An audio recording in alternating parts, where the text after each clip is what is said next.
Every generation gets a word that finally explains the people who never fit the template. The ones who think like engineers but move like artists, who break rules with precision, who build systems with soul. My guy Arpit calls them semi-technicals, and he's on a mission to make that identity universal.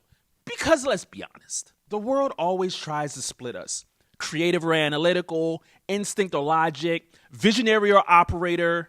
But semi-technicals live in the and. They're the bridge builders, the translators, the ones who take impossible ideas and make them work in the real world. And Arpit isn't just naming a group, he's revealing a tribe that I'm happy to be a part of, thank you. It's a tribe that's scattered everywhere, misunderstood, underestimated, and over-relied on for decades. The quiet geniuses in back rooms. Founders who sketch their architecture on napkins. The system thinkers who see patterns no one else notices. His pursuit isn't about branding, it's about belonging.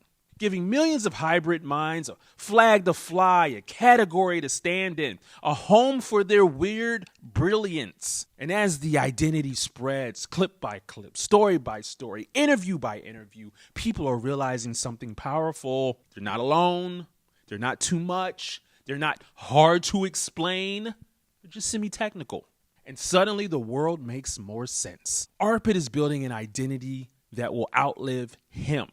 A global language for the people who build the future by refusing to choose between logic and magic. And trust me, the moment the word hits critical mass, culture shifts, companies change, innovation gets human again. This is the beginning of a movement, and Arpit is the one carrying the torch. And that's some nice tea for you. Feel free to submit your own.